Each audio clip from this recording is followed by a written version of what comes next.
कहते हैं तद वाक्य गतस्य एकीभूतस्य इति पदस्य अर्थस्य। कहते हैं श्रुति आती है अरे मांडूक्योपनिषद में कि सुसुप्त स्थान एकीभूत प्रज्ञान घन एवं आनंदमयो ही आनंदवक चेतो मुखा। ये श्रुति थी। पांचवा मंत्र है मांडूक्योपनिषद का। सुसुप्त स्थान में एकीभूत हो जाता है ऐसा प्रज्ञान घन परमात्मा आनंद है। आनंदमय रूप से आनंद का भोग भोगने वाला भोक्ता कहलाता है। चेतो मुख चेतन प्रदान होकर के यानी चेतन मुख होकर के। चेतन एक द्वार है जागृत अवस्था स्वप्न अवस्था के प्रति। ऐसा चेतन मुख जो आत्मा है जीवात्मा है चिदाभास रूप जीवात्मा है ऐसे चेतन प्रदान होकर के चेतन रूप आनंद स्वरूप आत्मा को भोग भोगता है। यहाँ पर जो आया है कौन एक ही भूत है। तो एक ही सुसुप्त स्थान एक ही भूत है। तो सुसुप्ति अवस्था में एक ही भूत हो जाता। तो एक ही भूत का अर्थ क्या है उसको वर्णन करते हैं। श्रुति में आया है जो एक ही भूत है सुसुप्ति अवस्था में एक ही भूत हो जाता है। मन और प्राण मन और बुद्धि सुसुप्ति अवस्था में क्या हो जाते हैं लीन हो जाते हैं अज्ञान में लीन हो जाते हैं। तो कहते हैं विज्ञानमय मुख्येरियो रूपैर्युक्तः पुराधुना सालयेनैकतां प्राप्तो बहुतंडल पिष्टवत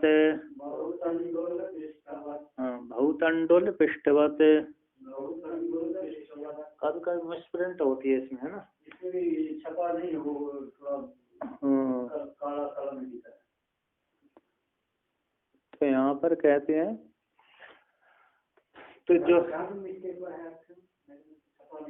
छपन है कम था रूपेर युक्त प्राप्त है वहाँ पर विज्ञानमय मुख्यर यो रूपेर युक्त पुरा अधुना स लयन एकताम प्राप्तो बहुतंडोल पृष्ठवत।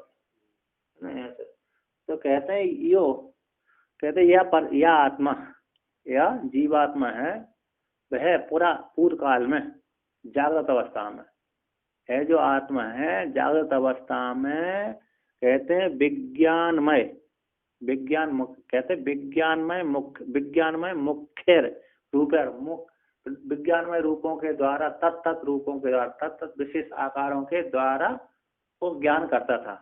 कहते जो आत्मा है जागृत अवस्था में पुरानी जागृत अवस्था में विशेष विशेष रूपों के द्वारा ज्ञान करता था। घटपट आदि के द्वारा मनोमय आत्मामय विज्ञानमय आदि प्राणमय आदि के द्वारा मनोमय विज्ञानमय आदि के द्वारा विशेष विशेष रूपों के द्वारा वो ज्ञान करता है जागृत अवस्था में और स्वप्न अवस्था में। मन के द्वारा बुद्धि के द्वारा प्राण के द्वारा चेष्टा करता और शरीर आदि के द्वारा। तो विशेष रूप से युक्त होता था विशेष रूपों से जागृत अवस्था में स्वप्न अवस्था में युक्त होता था पूरा कौन जागृत अवस्था में स्वप्न। फिर अधुना वर्तमान काल में सब ही जो जागृत अवस्था में आत्मा था विज्ञानमय रूपों से युक्त होता था। सब ही आत्मा जीवात्मा सुसुप्ति अवस्था में अधुना सुसुप्ति अवस्था में सब ही लय के साथ है लय रूप से यानी आनंदमय रूप से लय रूप से मतलब आनंदमय रूप से एकताम प्राप्त हो एक रूप जो विज्ञान आत्मा था वह जागृत अवस्था में वही विज्ञान आत्मा परमात्मा यहाँ पर सुसुप्ति अवस्था में आनंदमय रूप से एकीभूत एकताम को प्राप्त हो गया।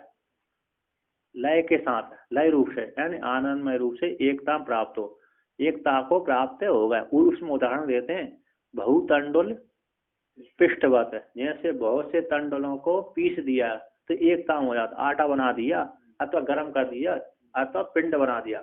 तंडुलों को क्या कर दिया मूर्ति पीस दिया अथवा गर्म करके पिंड बना दिया।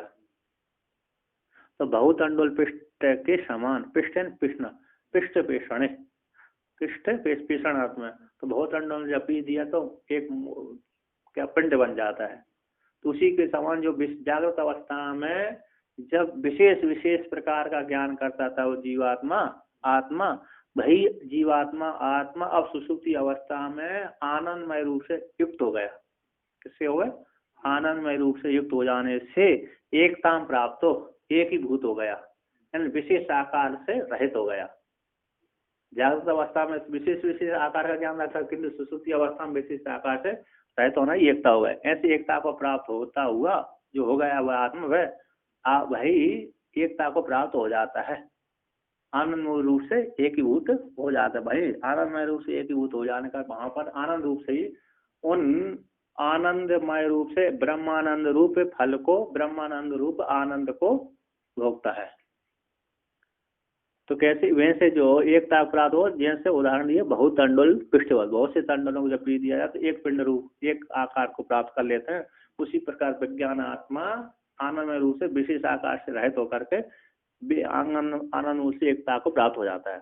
अब वो टीकाकार कहते हैं या आत्मा पुरा, ये आत्मा पुरा पूर्व जागृत अवस्था में, जागरण अवस्था है हम कहते जागरण अवस्था में विज्ञानमय मुखों के द्वारा, विज्ञानमय विशेष आकारों के द्वारा युक्त था। साबा अयम आत्मा, श्रुति कह रही है साबा अयम आत्मा, ये आत्मा है वह ब्रह्म, जो आत्मा ब्रह्म है विज्ञानमयो मनोमयो प्राणमय चक्षुमयो सूत्रमयो पृथ्वीमयो आपोमय वायुमय आकाशमय तेजोमयो अतेजोमयो काममयो अकाममय क्रोधमयो अक्रोधमय इत्यादि कहते हैं। वह आत्म विज्ञानमय आत्मा है ना, आत्मा है। विज्ञानमय हो जाता था जागृत अवस्था में, मनोमय होता था, मन प्रधान वाला हो जाता था, प्राण प्रधान इंद्रिय प्रधान वाला हो जाता है, चक्षु प्राण तो प्राण इंद्रिय प्राण शब्द से दो अर्थ आ जाते हैं, एक तो पंचवृत्ति प्राण आ जाता है, एक प्राण शब्द से इंद्रिय हो जाते हैं। तो यहाँ पर पंचवृत्ति वाला प्राणमय हो जाता था, चक्षुमय हो जाता, सूत्रमय हो जाता, पृथ्वीमय और आप जलमय वायुमय आकाशमय तेजमय और अतेजमय, तेजमय हो गया और अज्ञानमय हो गया, कामना वाला होगा अकामना वाला हो जाएगा, काम है कामना वाला है ना, क्रोध वाला भी और अक्रोध वाला, क्रोधमय रूप से और अक्रोधमय इत्यादि इत्यादि श्रुति युक्त रूपों के द्वारा है, रूपों के द्वारा आकार विशेषों के द्वारा युक्त होता हुआ जागृत अवस्था में युक्त था। अभूत था ना, अभूत कहाँ का रूप है? हाँ लंग लकार का थोड़ी लंग का है, अभूत था है ना, इस विशेष आकारों से युक्त था। सब है ही है, वो जागृत अवस्था में था, सब है ही अधुना वर्तमान काल में सुषुप्ति अवस्था में लय के साथ, लय रूप से, यानी विज्ञान मन उपाधि के विलय रूप से, विज्ञान और मन की उपाधि की विलय रूप से एकता में एक कारताम, एक के आकार को यानी आनंदमय रूप से प्राप्त हो गया। प्राप्त गतो भक्ति उसमें दृष्टांत दे जाते हैं, वो मन और विज्ञान है, विज्ञान मन उपाधि की विलय रूप से एक है, यानी आनंदमय रूप से एकता को प्राप्त वो हो जाता है भाई आत्मा। तो कहते हैं सुसुप्ति अवस्था में है ना, कैसे हो जाता है? प्राज्ञ आत्मा रूप से अथवा आनंदमय रूप से एकता को प्राप्त हो जाती है। जब उसकी मन उपाधि जो विशेष उपाधियां थी जागृत अवस्था में, स्वप्न अवस्था, वो उनसे वो कारण में लीन हो जाते हैं। सुसुप्ति रूप जो कारण है अज्ञान उसमें लीन हो जाते हैं, उसमें जो चेतन चिदाभास रूप था जीव था वो आनंद रूप से अवस्थित हो जाता है, आनंद रूप से एकता को प्राप्त हो, आनंद के साथ एकीभूत हो जाता है। तो कहते हैं दृष्टांत देते बहुतंडुल, कहते हैं बहुतंडुल जनित पृष्ठवत, बहुत से तंडुलों से उत्पन्न होने वाला पृष्ठ, बहुत से तंडुलों को मिला करके जो पी दिया जैसे पिंड बन जाता है, उसी प्रकार ये भी सारे विशेष आकार एक पिंड रूप से स्थित हो जाते हैं, आनंदमय रूप से अवस्थित हो जाता है, अज्ञानमय रूप से सुसुप्ति अवस्था में अवस्थित हो जाता है। अब कहते हैं वहां पर श्रुति माया एक ही भूत आ गए, एक ही भूत के पश्चात है प्रज्ञान घन शब्द आया, वहां पर सुसुप्त स्थान है, एक ही भूत है प्रज्ञान घन है। तो प्रज्ञान घन शब्द के अर्थ कहते हैं, अर्थ प्रज्ञान घन के शब्द के अर्थ कहते हैं प्रज्ञानानि थी, प्रज्ञानानि पुरा बुद्धि वृत्तयोता घनो भवत् घनत्वं हिमबिन्दूनां उदक देशे यथा तथा। कहते हैं प्रज्ञानी पुरा बुद्धि वृत्तया, जागृत अवस्था में, पुरा जागृत अवस्था में जो विज्ञान विशेष प्रकार के विज्ञान बुद्धि वृत्तियां हैं, जागृत अवस्था में, पुरानी जागृत अवस्था में जो प्रज्ञान है, ज्ञान है, विज्ञान की बुद्धि वृत्तियां हैं, विशेष विज्ञान वाली जो बुद्धि वृत्तियां थी वृत्तियां हैं, जागृत अवस्था में विशेष विशेष आकार के विज्ञान होता है ना। प्रज्ञान शब्दवाच घटादि विषय है। प्रज्ञान शब्द से यहाँ घटादि को विषय करने वाली जो बुद्धि वृत्ति है, प्रज्ञान है ना, ज्ञान होता है, घट से उत्पन्न होने वाला ज्ञान, ज्ञान वाली जो वृत्तियां हैं। जागृत अवस्था में जो घटपट विषयक संबंधी जो ज्ञान है, और ज्ञान से ज्ञान को जन्म करने वाली, ज्ञान को उत्पन्न करने वाली जो बुद्धि की वृत्तियां हैं, उस वृत्तियों में ही तो ज्ञान उत्पन्न होता है। ज्ञान का उत्पन्न होता है जब चैतन्य का आवास बुद्धि वृत्ति में पड़ता है, तब ज्ञान होता है। ज्ञान कैसे होगा? चेतन अंश यानी चिदाभास अंश, चिदाभास जो जीवात्मा है, जब बुद्धि में प्रतिफलित होगा तब उसको ज्ञान होगा। बिना स्वतंत्र जड़ बुद्धि से ज्ञान नहीं होता। चिदाभासांत धीवृत्तिर ज्ञानम लोहादि कुंतवत। चिदाभास को आगे रखा हुआ है जिसके, ऐसी जो बुद्धि वृत्ति है, चिदाभास को आगे रखा है जिसने, ऐसी जो बुद्धि वृत्ति, उस बुद्धि वृत्ति में चिदाभास से युक्त होकर के ज्ञान होता है। ऐसा वो बुद्धि वृत्ति में चिदाभास को आगे रख करके जो बुद्धि वृत्ति बनती है, ऐसी बुद्धि वृत्ति क्या हो जाती है? ज्ञान कहलाती है, चिदाभास से युक्त होकर के। उसमें ब्रह्म सूत्र में वर्णन किया था कि ज्ञान किसको कहते हैं? केवल सत्य वृत्ति को ज्ञान नहीं कहते। सांख्य में जो सत्य वृत्ति है ना, सत्य गुण, उसको ज्ञान नहीं कहते। सांख्य मत वाले तो कहते सत्य गुण ज्ञान है, किंतु वहां पर निषेध किया। चैतन्य के अंश को स्वीकार किए सत्य गुण से ज्ञान नहीं होता। तो सत्य में मात्र जड़ बुद्धि से ज्ञान नहीं होता, चेतन अंश को स्वीकार करके ही ज्ञान होता है। तो कहते हैं जो जागृत अवस्था में प्रज्ञानानी है, विशेष विशेष घट विषय पट विषय के आदि ज्ञान है, वे ज्ञान वाली जो बुद्धि वृत्तियां हैं, वो जागृत अवस्था में विशेष विशेष प्रकार की बुद्धि वृत्तियां उत्पन्न होती हैं। अतः इसके अनंतर सुषुप्ति अवस्था में वह बुद्धि वृत्तियां घनो अभवत क्या हो जाते हैं? घन रूप से हो जाते हैं। सुषुप्ति काल में वो जो जागृत अवस्था में देखने वाली थी बुद्धि वृत्तियां, घट संबंधी पट संबंधी जो ज्ञान था, वो सुषुप्ति अवस्था में अभाव हो जाता है उनको, है ना। क्या हो जाता है? अभाव जब हो जाता है तब वो घनो अभवत, घन हो जाता है, अर्थात चैतन्य घन रूप से अवस्थित हो जाता है। उसको चिदाभास रूप से, चिद रूप से एक रूप हो जाते हैं। सुषुप्ति अवस्था में इन विशेष जो घटपट आदि का आभास हो रहा, दिख रहा था, ज्ञान हो रहा था, कौन? जागृत अवस्था में। वो सुषुप्ति अवस्था में उनका अभाव हो जाता है। तो अभाव हो जाने पर वो घनो अभवत, उसको क्या हो जाता? घन हो जाता, एक ही भूत हो जाता है। तो घन हो गया तो घन कैसे? चिद रूप से अवस्थित हो जाता है, चेतन रूप से, चिदाभास रूप से, चेतन रूप से अवस्थित हो जाता है, चिद रूप से एक कारता को वो प्राप्त हो जाए, एक रूप से वाला हो जाता है। तब उसको कहते हैं, तब उसको घनत्व कहते हैं, है ना। जो घन हो गया उसको घनत्व। घन अवस्था को जब प्राप्त हो, सुषुप्ति अवस्था में जब घनत्व अवस्था को प्राप्त हो जाता है, उसको घन कहते हैं ना। कहते हैं मतलब सुषुप्ति अवस्था में जब विशेष आकार से रहित हो जाने के कारण उसको घन, चिद रूप से घन कहते हैं। अर्थ घन रूप से हो जाता है, घन वाला हो जाता है, घन हो जाता है, घनत्व हो जाता है। घनत्व चैतन्य रूप से अवस्थित हो, चिद रूप से एक ही भूत हो जाता है, कहना चिद रूप से एक रूपता को प्राप्त हो जाता है, एक रूप वाला हो, चिद रूप, चेतन रूप से वहां पर चेतन प्रदान हो जाता है, चिद रूप से हो जाता है। विशेष विशेष घटपट आदि है वो वहां पर सुषुप्ति अवस्था में अभाव हो जाता है, उसी को घन कहते हैं, प्रज्ञान घन। अब उदाहरण देते हैं, जैसे यथा जैसे हिम बिंदु नाम उदक देशे घनत्वम तथा स्यात्।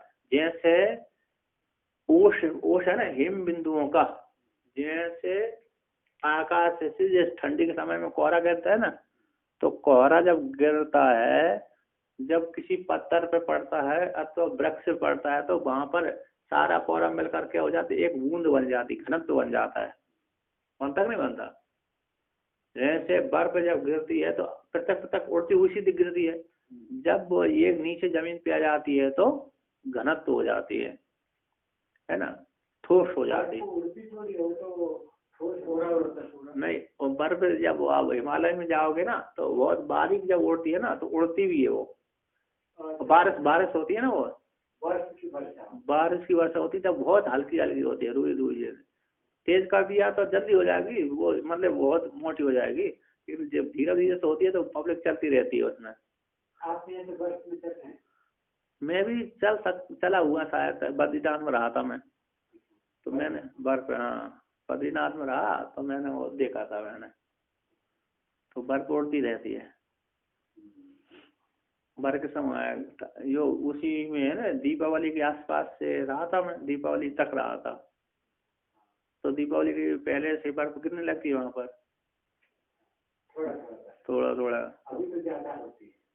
अभी तो वहाँ बंद है बर्फ, बर्फ ही बहुत गिरती है।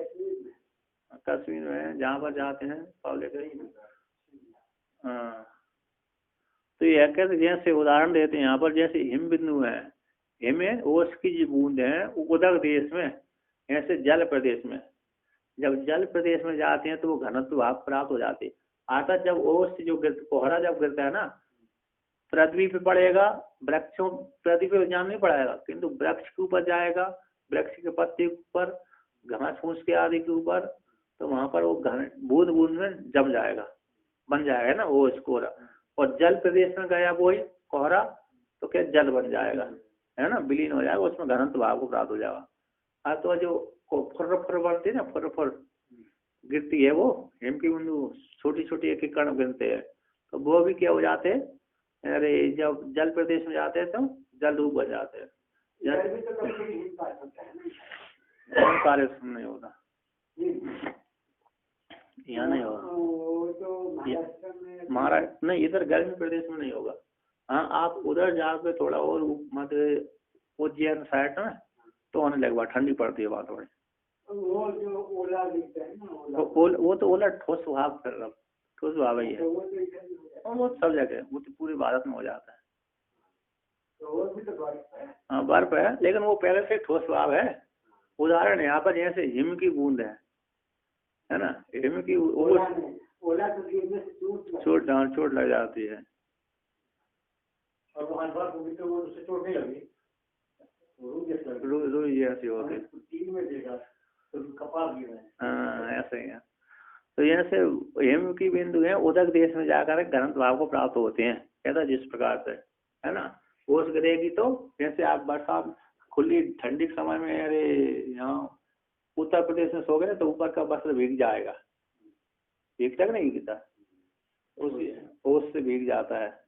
उसी प्रकार यहाँ पर जो हिम की बिंदु जैसे उदक देश में जाकर के जैसे ऐसा जिस प्रकार घनत्व भाव को प्राप्त हो जाती है, घन अवस्था को प्राप्त हो जाती है, तथा उसी प्रकार से जो जागृत अवस्था में जितनी प्रज्ञान आदि थी, विशेष विशेष प्रकार का विज्ञान था, वो वह विज्ञान बुद्धिवृत्तियां थी, वही बुद्धिवृत्तियां सुसुप्ति अवस्था में जाकर के घन भाव को प्राप्त हो जाती, चिद रूप से अवस्थित हो जाती हैं, है ना, चेतन रूप से एक रूपता को प्राप्त हो, चिद रूप से एक रूप वाले हो जाते हैं।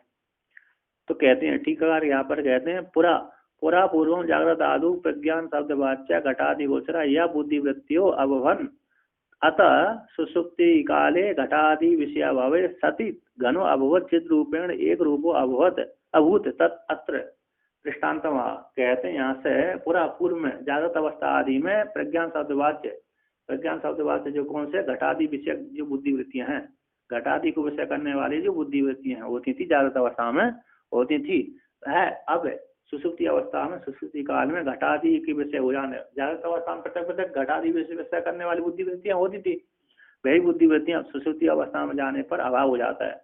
तो घटादि को विषय कर, घटादि के जब घटादि कहते हैं सुसुप्ति काल में घटादि विषय के अभाव हो गया, सुसुप्ति काल में जागृत अवस्था में घटादि दिख रही थी, उसकी बुद्धिवृत्तियां बन रही थी, जागृत अवस्था में घटादि थे, घटादि विषय थे, उस प्रकार की बुद्धिवृत्तियां बन रही थी, किंतु सुसुप्ति अवस्था में वो घटादि विषय का अभाव हो जाता है। अब घटादि विषय का अभाव हो जाने पर उस प्रकार की बुद्धिवृत्तियां बनना बंद हो जाती हैं।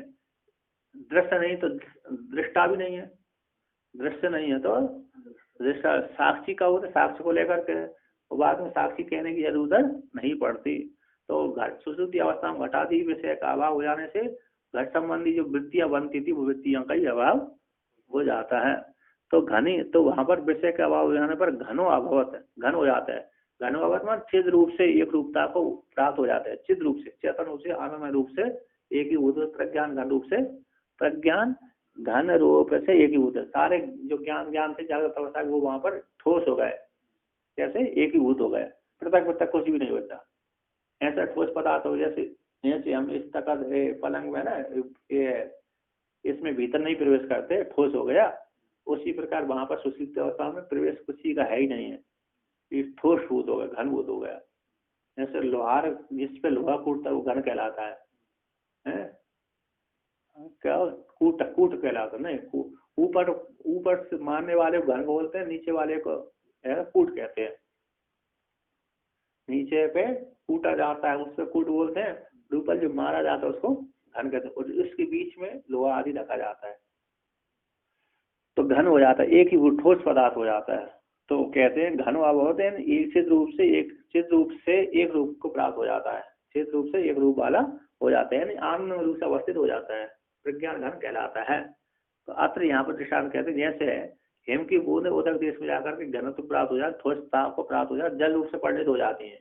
क्या हो जाती है? घनत्व मतलब जल रूप से परिणित हो जाती है।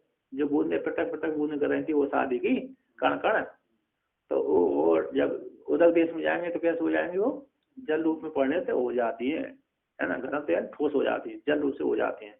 उसी प्रकार बुद्धिमती जागृत अवस्था में थी वो प्रज्ञान घन रूप से कहलाते हैं सुषुप्ति अवस्था में।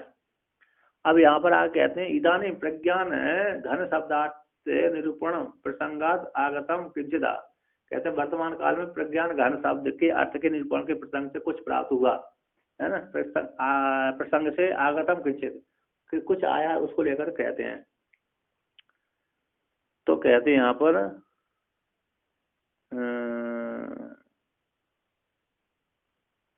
कहते हैं यथा जागृत अवस्था में तद धीवृत्ति अवच्छिन्न चिदाभासा, नीचे की टीकाकार ने वर्णन करते हैं, जैसे जागृत अवस्था में तत्त वृत्तियां, जागृत अवस्था जो वृत्तियां बनती है ना, तो तत्त वृत्ति से अवच्छिन्न चिदाभासा सर्वे सोपाधि मूलीभूत धी, जो बुद्धि थी वह सुषुप्ति लीन हो जाने से, तो धी कर्मक है ना, बुद्धि लीन हो जाने से हिम, कहते हिमकर्ण के समान है, हिमकर्ण के समान यन निविड़ता प्राप्त होती, जो ठोस रूपता को प्राप्त हो जाता है, यन निविड़ता है ना, इसको जैसे घनीभूत को प्राप्त हो जाता है।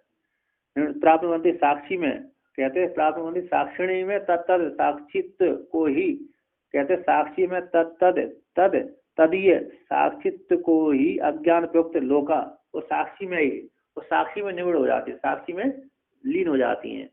कहते हैं निवृत्ताओं को प्राप्त बनती ऐसे साक्षी में तदीय साक्षित्व को ही, साक्षी में तदीय साक्षित्व को ही अज्ञान प्रयुक्त लोका, तार्किक लोग दुख का अनुपलब्धि तद अभाव को ही बदंत कहते हैं। उस साक्षी में क्या कहते हैं? दुख की दुख के अभाव को, साक्षी में दुख का अभाव है, उसी साक्षी जो सुषुप्ति अवस्था में जो प्रज्ञान घन आ रहा है उसको दुख का अभाव बोल देते, साक्षी में ये प्रयोग कर देते हैं। सामान्य व्यक्ति लौकिक तार्किक आदि उस सुषुप्ति अवस्था में क्या बोलते हैं? अरे सुषुप्ति में उस साक्षी में दुख का अभाव है, सुषुप्ति अवस्था में दुख नहीं है, तो इसको लेकर कहते हैं, तो कहते हैं तद घनत्वम साक्षी भावम दुखा भावम प्रचक्षते लौकिकः से तार्किकः यावद दुर्वृत्ति विलोपनात्, कहते हैं जो जागृत अवस्था की जब वृत्तियां समाप्त हो जागृत अवस्था के विषय समाप्त हो गए, सुषुप्ति अवस्था में चले जाने पर जो जागृत अवस्था की पृथक पृथक वृत्ति बन रही थी, घटादि का विषय का अभाव न होने से सुषुप्ति अवस्था में किसी प्रकार की वृत्ति नहीं बनती, घनत्व भाव को प्राप्त हो जाता है। तो जो घनत्व सुषुप्ति अवस्था में जो घनत्व को प्राप्त हुआ था वह साक्षी भावम, वह साक्षी भाव है, घनत्व प्रज्ञान घनत्व कहलाता है। जो सुषुप्ति अवस्था में जो घनत्व भाव को प्राप्त हुआ था उसको संज्ञा होगी प्रज्ञान घनत्वम, प्रज्ञान घन साक्षी भावम, उसको साक्षी भाव कहते हैं, साक्षी भाव संज्ञा हो जाती है, प्रज्ञान घन साक्षी भावम, सबका साक्षी भाव है ना, साक्षी भाव रूप से अवस्थित सुषुप्ति अवस्था में साक्षी भाव रूप से प्रज्ञान घन रूप से अवस्थित रहता है। ऐसे साक्षी भाव रूप प्रज्ञान घन को, साक्षी भाव को प्रज्ञान घनत्व भाव, प्रज्ञान घन को वहां पर अन्य लोग दुख का अभाव, लौकिक और तार्किक लोग, लौकिक जो शास्त्र को नहीं जानते, शास्त्र को जिन्होंने नहीं जाना, ऐसे सामान्य लोग उसको दुख का भाव, उसी साक्षी भाव को क्या बोलते हैं, सुषुप्ति अवस्था में दुख का भाव। और तार्किक भी लोग क्या बोलते हैं, ऐसे उसी घनत्व भाव को, साक्षी भाव को दुख का भाव कहते हैं। क्यों? यावत दुख वृत्ति विलोपना, क्योंकि वहां पर दुख की वृत्ति का विलोपन हो जाने से, लीन हो जाने से, सुषुप्ति अवस्था में सारी दुख की वृत्ति का लीन हो जाने से, सारी कोई भी दुख की वृत्ति उठती नहीं है। तो सारी सुषुप्ति अवस्था में दुख की वृत्ति का विलोप हो जाने से, कोई दुख की वृत्ति न उठने से और सुख की अनुभूति होने से, तो कहते हैं वहां पर दुख का अभाव को वो तार्किक लोग और सामान्य लोग, लौकिक और तार्किक लोग ऐसा खंडन करते हैं। अतः सुषुप्ति अवस्था में साक्षी भाव को क्या करते हैं, अरे दुख का भाव को वर्णन करते हैं। सुषुप्ति अवस्था में दुख नहीं होता, किंतु वेदांत मत में वहां पर क्या साक्षी भाव रूप से अवस्थित रहता है। सुषुप्ति अवस्था में कैसा रहता है जीव, प्रज्ञान घन जो जीव है, दुख का अभाव रहता है, लेकिन साक्षी रूप से अवस्थित रहता है। किसको कहते हैं, साक्षी रूप से अवस्थित है। सब किसका साक्षी है, अज्ञान का साक्षी रूप से अवस्थित रहता है। दुखा भावम, दुख का अभाव, वहां पर अरे आकार नहीं है ना, दुख भावम नहीं है, दुख के भाव वाला नहीं कहते, दुख के अभाव का रहता है वहां पर, आकार लिख लेना वहां पर। तो कौन कहते हैं दुख के अभाव को, और साक्षी भाव को ही नैयायिक लोग, लौकिक लोग उस साक्षी भाव को ही दुख का भाव कहते, दुखा भाव कहते हैं। दुख का अभाव है सुषुप्ति अवस्था में, उसी साक्षी भाव को ऐसा बोल देते हैं। तो टीकाकार यहाँ पर कहते हैं यदि इदम वेदांतेषु साक्षित्वेन अविधीयमानत्वम अस्ति, कहते हैं जो वेदांत वाक्यों में साक्षित्व रूप से कथन किया जाता है, साक्षित्व रूप से बोध कराया जाता है, कथन किया जाता है, साक्षित्व रूप से अविधीयमान है, ऐसा जो परमात्मा, जीवात्मा, ईश्वर है ना, ईश्वर है, कूटस्थ परमात्मा है वेदांत वाक्यों में कहते हैं इदम वेदांत वाक्यों में साक्षित रूप से, साक्षी कौन है, कूटस्थ परमात्मा है, ऐसे साक्षित रूप से अधिमान है तद वही लौकिक, उसी को ही, तद उसी साक्षी भाव को ही, जीव परमात्मा को ही लौकिक लोग, लौकिक मतलब शास्त्र संस्कार से रहित, शास्त्र के संस्कार से रहित ऐसे ये लौकिक, और तार्किक वैशिष्ट आदि, गौतम मुनि और कणादादि, वैशिक आदि शास्त्रिना जो शास्त्र वाले भी शास्त्र को जानते हैं, ऐसे ये भी दुख के अभाव को प्राचक्ष थे। किसको प्राचक्ष कहते हैं, वो तो साक्षी भाव को, साक्षी के भाव को, साक्षी स्वरूप को वहां पर सुषुप्ति अवस्था में दुख के अभाव नाम से बोलते हैं, है ना। साक्षी भाव को क्या बोल दिया उन्होंने कि सुषुप्ति अवस्था में दुख का अभाव है, उसी परमात्मा का नाम से, परमात्मा को दुख का अभाव बोल देते हैं। कहते हैं शास्त्र दुख के अभाव को प्राचक्ष, यानी दुख के अभाव इति आहु, दुख के अभाव को कहते हैं, सुषुप्ति अवस्था में दुख नहीं है, ऐसे साक्षी परमात्मा को दुख का अभाव बोल देते हैं। कुता स्थिति कैसे जाना, कहते आवत यावत्यो दुख वृत्तियस्तासाम सर्वसाम विलयादिति, कहते जितनी भी जागृत अवस्था में दुख की वृत्तियां थी, जागृत अवस्था में जितनी भी और स्वप्न अवस्था में जितनी भी दुखाकार वाली जो वृत्तियां थी, वो सुषुप्ति अवस्था में उनका विलय हो जाने से, तो वहां पर सुषुप्ति में विलय हो जाने से दुख दिखा ही नहीं, कहते दुख का अभाव है। सुख ही सुख दिखा तो सुख नहीं देख पाए कि सुख है कि नहीं, किंतु कहते दुख का अभाव है, वहां सुख रूप से अवस्थित रहा व्यक्ति, दुख सुख का आनंद का भोग होगा, किंतु वहां पर दुख नहीं मिला, सुषुप्ति तो साक्षी रूप से भोग रहा है, ऐसा उनको ज्ञान नहीं है कि सुषुप्ति अवस्था में व्यक्ति दुख के अभाव को, सुषुप्ति अवस्था में दुख नहीं होता, ऐसा वो लोग कहते हैं सामान्य। सुषुप्ति अवस्था में सुख रूप पूर्व सोया, मैंने सुख का भोग किया, ऐसा नहीं बोलते, मैंने सुख का भोग ब्रह्म के साथ एक ही भूत हो गया, ऐसा नहीं वो बोलते। वो लोग क्या बोलते हैं, सुषुप्ति अवस्था में मेरे को दुख की प्राप्ति नहीं हुई, अच्छी प्रकार से सो गए, इतना बोल देते हैं, किंतु परमात्मा के साथ एक ही भूत हो गया ऐसा नहीं बोलते। अब आगे कहते हैं, यहाँ पर कह दिया सुषुप्ति स्थान बोल दिया, प्रज्ञान घन बोले एक ही भूत कह दिया है ना, सुषुप्ति स्थान एक ही भूत प्रज्ञान घन। अब आनंदमय आदि की बात आएगी, कहते हैं आनंदमय रूप से बोल भी दिया, आनंदमय रूप से अवस्थित हो जाता है। तो कहते हैं पूर्वोक्त पूर्वोक्त पूर्व उदाहरित श्रुति वाक्य गत चेतो मुख्य शब्दार्थ। श्रुति वाक्य में आए चेतो मुख्य, आनंदमय को कह करके आनंद भोग, आनंद रूप आनंद का भोग भोगता है, आनंद का भोग वो भोगता है। अज्ञान व्यक्तियों के द्वारा वहां पर आनंद रूप से अवस्थित रह जाता है। आनंदमय के साथ एक ही भूत आनंद रूप से अवस्थित और प्रज्ञा में आनंदमय हो जाता है और आनंद का भोग भोगता है। आनंदमय रूप से ब्रह्मानंद रूप आनंद का भोग भोगता है। ब्रह्म कैसे आनंदमय के द्वारा प्राग रूप से ब्रह्मानंद रूप जो आनंद है उस आनंद का वो भोग भोगता है। अब यहाँ पर चेतोमुख आया है, सुश्रुति स्थान एक ही भूत प्रज्ञान एवं आनंदमय, यही आनंद मुख चेतोमुख। तो जो चेतोमुख आया उसके अर्थ को लेकर कहते हैं, चेतोमुख के शब्द क्या तो कहते हैं अज्ञान बिंबिता चित्यान मुख एमानंद भोजने भुक्तम ब्रह्म सुखम त्यक्त्वा बहिर्यात्यता कर्मणा। कहते हैं सुषुप्ति अवस्था में जो आनंद का भोग भोगता है, किसको? चेतोमुख होकर के आनंद का भोग होता है। चेत चिदाभास रूप वृत्ति चिदाभास रूप जीवात्मा है, चेतन प्रदान होकर के चिदाभास रूप जीवात्मा है, वह ब्रह्मानंद रूप आनंद का भोग भोगता है सुषुप्ति अवस्था में। कहते हैं जब भोगता तो वहां से लौटकर नहीं आना चाहिए, तो कहते हैं आनंद भोजने मुखम अज्ञान बिंबिता चित स्यात् भुक्तम ब्रह्म सुखम त्यक्ता भैर्याति अतः कर्मणा। कहते हैं आनंद के भोजन में मुख है, प्रधान है, प्रधान साधन है। आनंद के भोजन में, आनंद के भोगने में मुख एक प्रधान हेतु है, साधन है, चिदाभास। कहते हैं आनंद के भोजन ब्रह्मानंद रूप जो आनंद है उस आनंद के भोजन में मुख्य द्वार है, साधन है। ऐसा अज्ञान बिंबिता, अज्ञान से बिंबित, अज्ञान व्यक्तियों से युक्त चिदाभास जो रूप जो जीवात्मा है वह चित स्यात् चेतन रूप से, चिदाभास रूप से, जीवात्मा रूप से, चेतन रूप से अवस्थित रहता है। चेतन प्रदान होकर के वहां पर आनंद का भोग भोगता है। वैसे के आनंद के भोजन में मुख्य यानी प्रधान है, साधन है, मुख्य यानी साधन द्वार है चेतोमुख।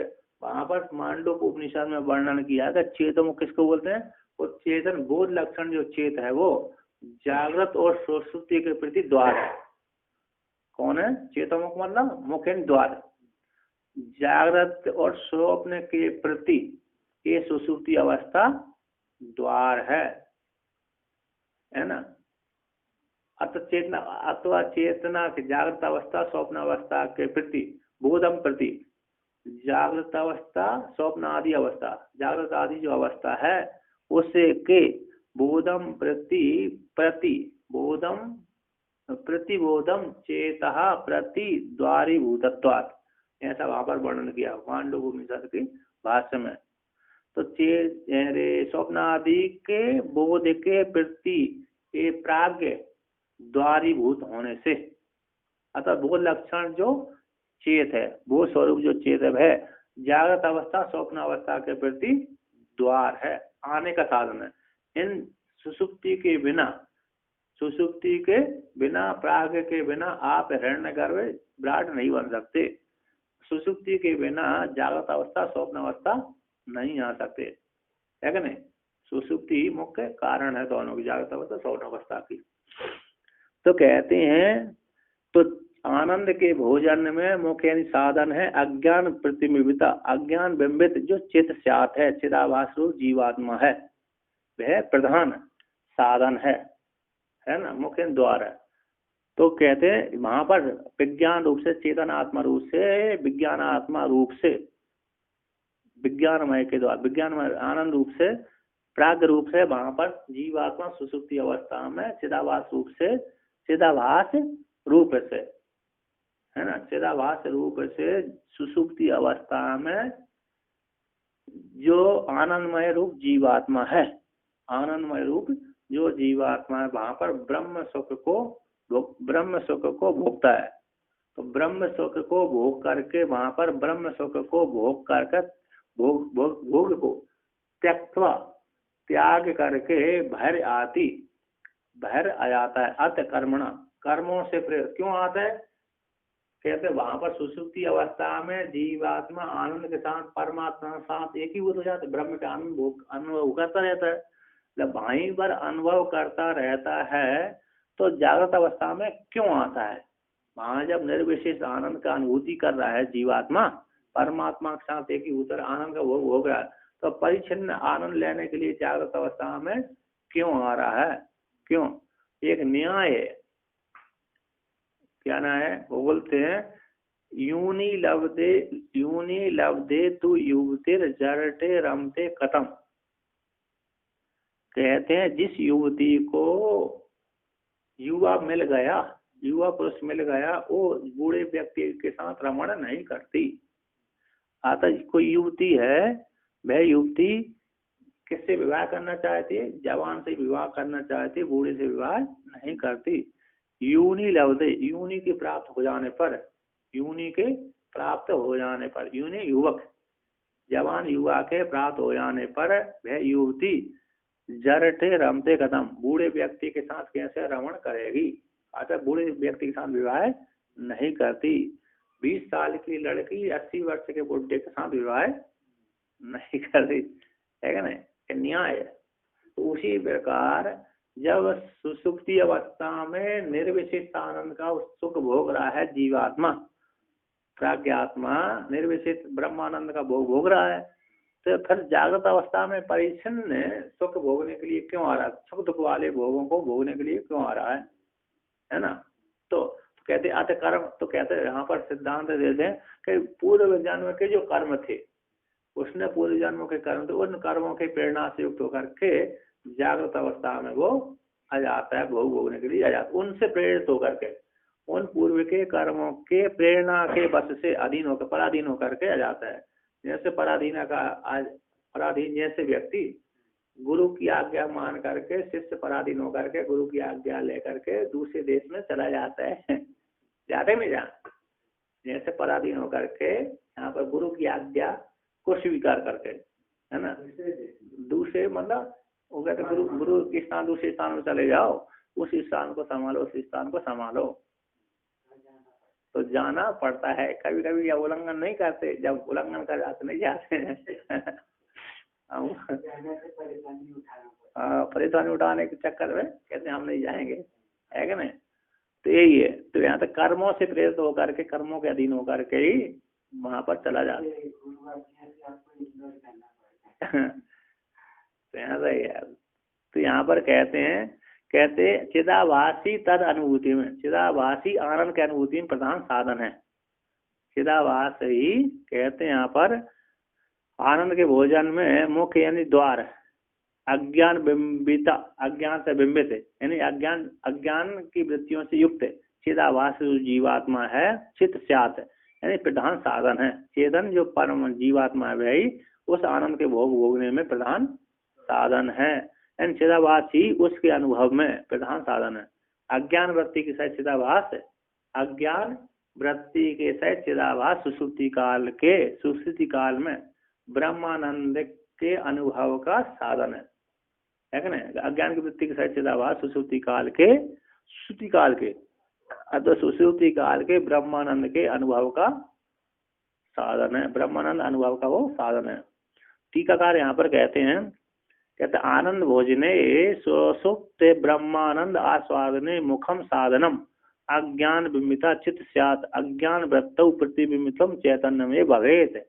आनंद के भोग में सुसुप्त जो ब्रह्मानंद है, आनंद के भोग में सुसुप्ति अवस्था में होने वाले को सौसुप्त कहते हैं। तत्र भवा, क्या हो गया, तत्र भवा, सुसुप्ति अवस्था में होने वाले को सौसुप्त। ऐसे सौसुप्त जो ब्रह्मानंद है, उस ब्रह्मानंद के आस्वादन में, भोगने में, आस्वादन में मुखम साधन, मुख का द्वार साधन, ऐसा जो द्वार साधन है वह अज्ञान बिंबिता, अज्ञान से बिंबित, अज्ञान में प्रतिफलन, ऐसे चित्त स्यात् चेतन होता है। चिदाभास, अज्ञान में जो प्रतिबिंब पड़ता है जिसका, वो चिदाभास हो जाता है। चिस्यात यानी अज्ञान की वृत्ति में, अज्ञान की वृत्तियों में प्रतिबिंबित चैतन्य में भयते, प्रतिबिंबित चैतन्य ही हो जाता है, चिदाभास हो जाता है।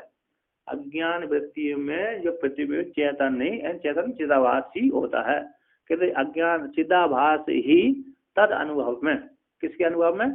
चैतन्य के अनुभव, आनंद के अनुभव में प्रधान साधन है। चिदाभास नहीं होगा तो भोग नहीं भोगेगा। तो चिदाभास कहते हैं अरे सुषुप्त आनंद के भोग में, स्वाद में, आस्वादन में मुख्य साधन अज्ञान बिंबित जो चित्त है, यानी अज्ञान वृत्ति में प्रतिबिंब चैतन्य ही, वो चिदाभास ही वो प्रधान ब्रह्मानंद के भोगने में प्रधान साधन है। अतः सुषुप्ति अवस्था में, सुषुप्ति अवस्था में क्या होता है? अज्ञान वृत्ति से चिदाभासी उस आनंद का भोग होता है ना।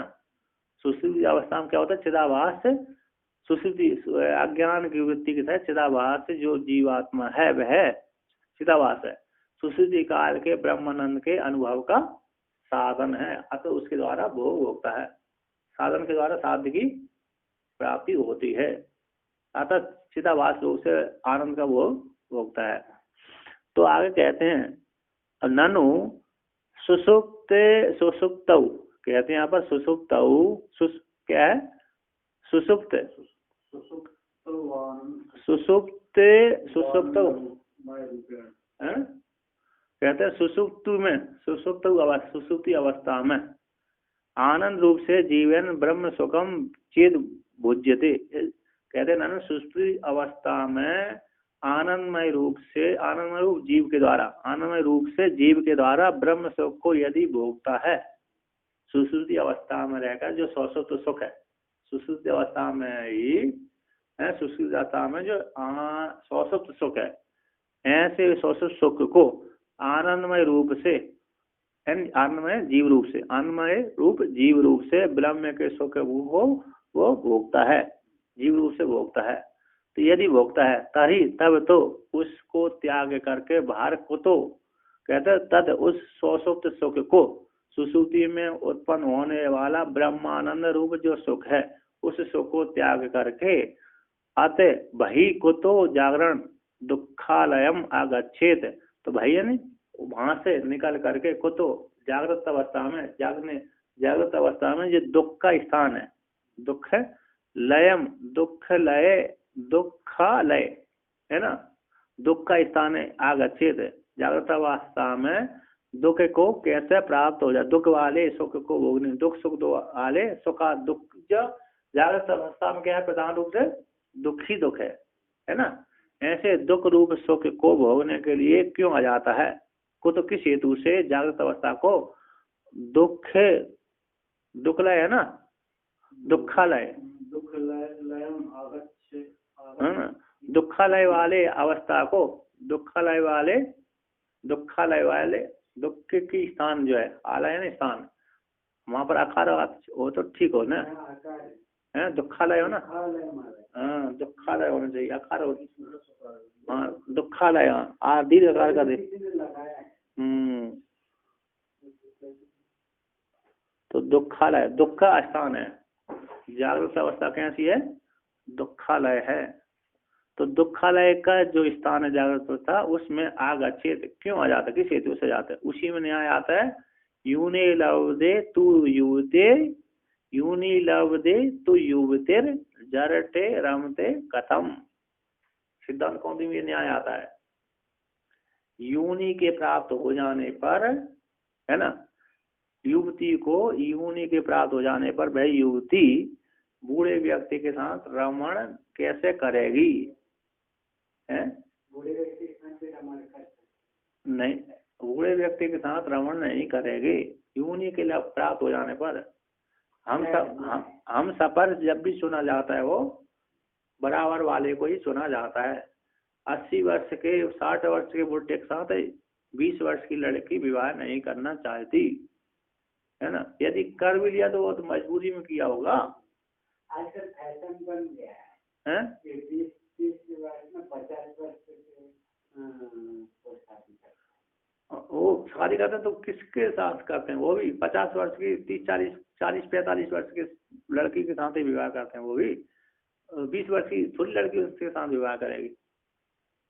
जो 50 वर्ष के विवाह करेंगे वो भी उतनी बुढ़ी वाली से विवाह करेंगे, तो जवान उसके साथ शूट ही नहीं करेगी।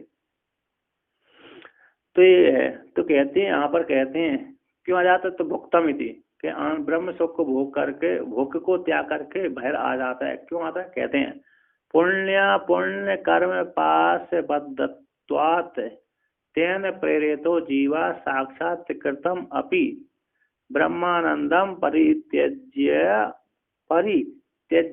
अत बहिर्याति जागरणादिकम गच्छति इत्यर्थ। कहते हैं पुण्य और पाप कर्म के पास से बदा होने के कारण, पुण्य पाप रूप पुण्य कर्म रूप पास के द्वारा, पास से बद्ध होने से ही, तेन उन पुण्य कर्म वाले पासों के प्रेरणा से, कर्मों के तेन उसी कर्मों के प्रेरणा से, कर्म से प्रेरित होता हुआ जीव साक्षात ब्रह्मानंद को, जो साक्षात ब्रह्मानंद है ना, किया साक्षात ब्रह्मानंद का साक्षात्कार किया था, अर्थात ब्रह्मानंद का स्वरूप भोग रहा था, सुख भोग रहा था, ब्रह्मानंद को भोग रहा था, ऐसे ब्रह्मानंद को भी त्याग करके अत बाहर आ जाता, जागृत अवस्था में आगच्छति, जागरण आदि के प्रति गमन कर जाता है, आ जाता है। क्यों, कर्म के प्रेरणा से, कर्म के द्वारा प्रेरित होकर के सुषुप्ति अवस्था को छोड़ करके जागृत अवस्था में आ जाता है। मुख्य हेतु कौन है उसमें, कर्म ही प्रेरणा है। इसलिए जो आनंद का भोग हो रहा था जागृत स्वप्न सुषुप्ति अवस्था में, उसको आनंद को भी छोड़ करके जागृत अवस्था में आ जाता है। और जो आनंद का भोग हो रहा था वह जो मुख्य साधन के, तो मुख्य साधन है अज्ञान प्रतिबिंब चेतन चिदाभासी मुख्य साधन है। प्रधान रूप से चेताभास के द्वारा वो आनंद स्वरूप भोग का भोग होता है सुषुप्ति अवस्था में, है नहीं। ऐसे जैसे ये व्यास मुनि वगैरह ये भी जब उसमें चले जाते होंगे, सुषुप्ति अवस्था में किसी में भिन्नता नहीं होती, साथ ज्ञानी हो चाहे अज्ञानी को सब समान ही देते हैं। सुषुप्ति में भेद नहीं है, स्वप्न में भेद हो जाएगा, जागृत अवस्था में भेद हो जाएगा। व्यास मुनि इतने सारे बहुत सारे पुण्यवान थे, उसके बाद भी ये सुषुप्ति से भी ये क्यों हो जाए, उनका पूर्व जन्म का तो कभी पुण्य का कुछ तो ज्यादा लिखा तो नहीं रहा होगा। पुण्य क्या व्यक्ति का प्रारब्ध कर्म है, भोग भोगने इतने वर्षों तक जीना है उनको, प्रारब्ध भोग भोगने के लिए प्रारब्ध कर्म है ना, तो प्रारब्ध कर्म भोगने के लिए वो सुषुप्ति अवस्था से जागृत अवस्था में आ जाते हैं। क्या बोले, पुण्य उनके सारे पुण्य नष्ट थोड़ी हुए, व्यास आदि सुखदेव आदि के पुण्य नष्ट नहीं हुए, इसलिए वो बाहर आ जाते थे। यदि नष्ट हो जाते थे फिर शरीर ही नहीं चलेगा। यदि पुण्य और पाप दोनों नष्ट हो जाए तो उसी क्षण उनका क्या शरीर नष्ट हो जाएगा। जैसे ज्ञानी लोग जैसे जगत को बाध्य का अनुवृत्ति से देखते हैं, हाँ, तो स्वप्न भी उनको आता है तो स्वप्न में भी यदि आदत बाधित अनुवृत्ति, किंतु वहाँ पर स्वप्न में अधिकार प्राय कम होता है जीव का, तो फिर भी कम हो जाता होगा। स्वप्न में फिर जागृत अवस्था में मिथ्या प्रतीत हो जाता है, मैं भ्रांति से देख रहा था, किंतु फिर भी उनको जो ज्ञानी वालों को जागृत अवस्था में जैसी दृढ़ वासना थी कि मैं ज्ञानी हूँ, उसी प्रकार स्वप्न अवस्था में भी उनको दृढ़ ज्ञान देता कि मैं ज्ञानी हूँ, ब्रह्म ज्ञानी हूँ। और सुषुप्ति अवस्था में सबकी समान है, अज्ञान से आवृत हो जाते हैं, क्योंकि वहां पर सब इंद्रिय ज्ञान इंद्रिय कर्म इंद्रिय सबका अभाव हो जाता है वृत्तियां के लिए। स्वप्नावस्था में उनको भ्रम भी हो सकता है, स्वप्नावस्था में भ्रम हो, क्योंकि हमने जैसे घर छोड़ करके 10 साल 20 साल हो गया, तो कभी कभी स्वप्न में ऐसे भी आ सकता है कि मैं अभी स्कूल जा रहा हूँ, ऐसे आ भी सकता है। संस्कार है, उदित हो गया तो हो गया, आ गया, उसमें कोई वैसे उनको ऐसे ज्ञान हो गया।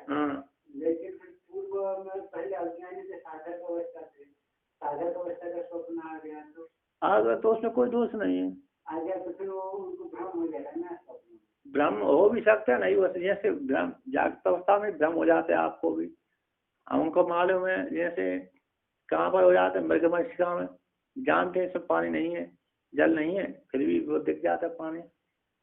क्या हो जाता है, ज्ञानी को हो चाहे अज्ञानी को, दोनों समान। हम जानते हैं कि मृगमशिका में जल नहीं होता, फिर भी वहां पर जल की बुद्धि हो जाती है।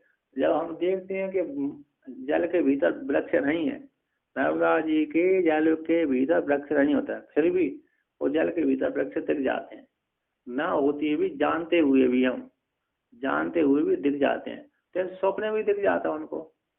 तो उनको भ्रम होता है, जागने के बाद मिथ्या, जैसे जागृत अवस्था में हमारा मिथ्या हो जाता है, उनका भी हो जाता है जागने के बाद उनका भ्रम। जागृत अवस्था में। हाँ, जागृत अवस्था में हो जाता सबका, उस काल में सत्य प्रतीत होता है, दिखता है। कुछ काल अब जागृत अवस्था जैसे छोड़ेंगे उसी समय उनको सत्य नृत्य प्रतीत हो जाएगा। तो दोनों के हैं।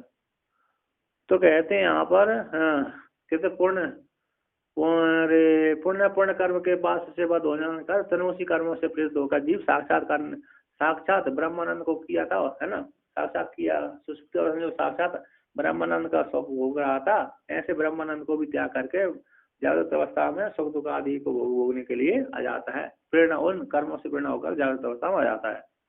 तो यहाँ पर कहते हैं एतत् कुतो अवगम्य थे, ये कैसे जाना कि ये जागृत, वहां से ब्रह्मानंद को सुख भोग रहा था, वहां से लौट जागृत अवस्था में आ जाता है।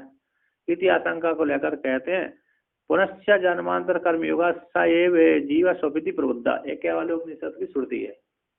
कहते पुनश्च जन्मांतर के कर्म की योग से प्रेरित होकर के सब जीव है स्वपिति सुसुप्ति अवस्था में से जग जाता है, प्रबुद्ध हो जाता है, ऐसा कह रहा है। केवल लोग जन्मांतर कर्म पूर्व काल में उसने जन्म किए थे, ऐसे कर्मों के योग से संबंध से प्रेरणा से युक्त होकर के सब जीव है सुप्रीति सुसुप्ति अवस्था में गया हुआ जीव है जग जाता है। इति यहाँ पर केवल श्रुति ही वाक्याद वाक से इति मनवाना मानते हुए तद वाक्यात को पठन करते, तद अभिप्राय को कहते हैं कर्मति। कहते कर्म जन्मांतरे भूत यद योगाद बुध्यते पुनः इति कैवल्य शाखायाम कर्म जो बोध ईरितः। कहते हैं जन्मांतर में किए गए कर्म है, जीव ने पूर्व जन्मों की है ना, पूर्व जन्मों में जो किए गए कर्म है, उन कर्मों जो कर्म थे है जीव के जो कर्म है, उन्हीं कर्मों के योग से जागृत अवस्था में जग जाता है। सुसुप्ति अवस्था छोड़कर जागृत अवस्था में जीव आ जाता है। यदि केवल शाखा में कर्म से उत्पन्न बोध खा गया, कर्म से जन्म होकर के जागृत अवस्था में आता है, ऐसा केवल उपनिषद की शाखा में केवल उपनिषद में वर्णन किया गया है। केवल शाखा के उपनिषद में वर्णन किया गया, मंत्र में वर्णन किया गया है ना। कर्म से जन्म होकर के उसको बोध हो जाता है, ईरिता ऐसा कहा गया, यानी कर्म से प्रेरित होकर के जागृत अवस्था में वो जाता है, जाग जाता है। नहीं तो नहीं आएगा, कर्म यदि नहीं होंगे तो नहीं आएगा। वहीं जैसे मक्खी गीले गुड़ में जब मक्खी चिपक जाती है तो क्या हो जाती है, वो हटती नहीं है, वहीं पर कृमि वहीं मर जाती है। मरती है नहीं मरती, हटाओ तब भी नहीं हटती, चिपक के मर जाती है। उसी प्रकार यदि कर्म नहीं होते तो जीव के तो वहीं के वहीं आनंद का ही भोग भोगता रहता। कहते हैं सुसुप्त ब्रह्मानंदो अनुभूति अत्र लिंगम चा, सुसुप्ति में ब्रह्मानंद का अनुभूति होती है, अनुभव करता है, इति इसमें लिंग को कहते हैं। तो कहते किंचित कालम प्रबुद्धस्य नहीं कंचित कालम प्रबुद्धस्य ब्रह्मानंदस्य वासना अनुगच्छेद यतस्तूष्णीम आस्ते निर्विषयः सुखी। कहते हैं जागृत अवस्था में, सुसुप्ति अवस्था में जब ब्रह्मानंद का अनुभव करता है व्यक्ति, तो जागृत अवस्था में जब आता है प्रबुद्धस्य कंचित कालम, जब सुसुप्ति अवस्था छोड़कर जब जागृत अवस्था में आता है तो प्रबुद्ध व्यक्ति का, जागृत अवस्था में आयु व्यक्ति का कंचित काल ब्रह्मानंद की वासना से अनुगच्छित यानी संस्कार आते हैं। ब्रह्मानंद की वासना से वो क्या हो जाता है, ब्रह्मानंद की अनुभूति आती है। जागृत अवस्था में जब आता है ऐसे पुरुष का कंचित कुछ काल तक ब्रह्मानंद का क्या आता है, संस्कार आते हैं। तो ब्रह्मानंद का वासना संस्कार आते हैं, तो संस्कार आने से, वासना होने से कुछ काल तक उसको आनंद की अनुभूति होती है। कहते हैं अनुगच्छित, वो संस्कार के पीछे भी साथ साथ उसके संस्कार आते हैं। तो यथा इसी हेतु से संस्कार आने के कारण ऐसी ये चीज सुसुप्ति अवस्था उठने के पश्चात जब बिस्तर में पड़ा रहता है जीव, तो वहां पर जब ऐसे आदत तूष्णीम कहते हैं, इसी ब्रह्मानंद के संस्कार के अनुगमन होने से, संस्कार होने से, अनुगत साथ साथ आने से, ब्रह्मानंद सुख की लहर आने से, तो उस काल में ऐसा इसी हेतु से सुसुप्ति जागृत अवस्था में होकर के भी तूष्णीम आस्ते कहते हैं, निर्विषय होकर के, विषय से रहते हो सुखी होकर के वहां पर तूष्णीम आस्ते। जागृत अवस्था के अभी कोई संस्कार उदय नहीं हुए, है ना, जागृत अवस्था के कोई विषय हावी नहीं हुए, और वो सुसुप्ति अवस्था की जो ब्रह्मानंद की अनुभूति चल रही है, अनुभूति चलने के कारण वहां पर पलंग पे पड़ा हुआ व्यक्ति कैसा हो, शांत बैठा रहता है। तो वहां पर ऊपर के संस्कार आते हैं, किसके, सुसुप्ति अवस्था के जो आनंद का लहर आने के कारण व्यक्ति, और इधर की जागृत अवस्था के जो सुख दुख वाले कर्म थे ना, वो हावी नहीं हुए, इधर के कर्म हावी नहीं हुए, तो उसकी अनुभूति आ रही थी। इस प्रकार से बीच की अवस्था में उठ भी गया, नींद भी खुल गया, शांत बैठा रहता है। सुबह सुबह उठते हैं ना, सोकर उठता है, तो कोई चिंतन नहीं होता, वहां पर आनंद की अनुभूति होती है। तो कहते हैं यहाँ पर, तो तूष्णीम आस्ते, वहां पर छोड़ने के पश्चात वो तूष्णीम आस्ते बैठा रहता है थोड़ी देर के लिए, कंचित काल मतलब 1 मिनट, 5 मिनट, 2 मिनट आदि की, है ना, बैठे रहते हैं, नहीं बैठे रहते हैं। तो टीकाकार के यहाँ पर कहते हैं, प्रबुद्धस्य जागरणं प्राप्तस्य, प्रबुद्धस्य जागरणं प्राप्तस्य अपि कंचित कालं स्वल्प काल पर्यन्तं सुसुप्तौ अनुभूतस्य ब्रह्मानंदस्य वासना संस्कारो अनुगच्छति। कहते प्रबुद्ध व्यक्ति का, एन सुसुप्ति से जगे हुए व्यक्ति का, जागरण प्राप्त वाले व्यक्ति का भी कंचित काल, कुछ काल, स्वल्प काल पर्यंत तक, थोड़े से काल पर्यंत तक सुसुप्ति में अनुभूत की हुई ब्रह्मानंद का, सुसुप्ति अवस्था में जो उसने ब्रह्मानंद का अनुभव किया, ऐसे ब्रह्मानंद का वासना संस्कार अनुगच्छति, यानी अनुगच्छति, वो संस्कार आता है। सुसुप्ति अवस्था में जो उसने ब्रह्मानंद का अनुभूति किया है, उस अनुभूति की जो वासना बनी है, उस वासना का संस्कार जागृत अवस्था में आता है कुछ काल के लिए। तो कहते कुता ही तदवगम्यते, तो कैसे जाना गया कि वो ब्रह्मानंद की अनुभूति का संस्कार आ रहा है। तो कहते हैं ऐसा इस कारणात प्रबोधादौ निर्विषय विषय अनुभव रहे तो सुखी सन तूष्णीम आस्ते अथवा अवगम्यते।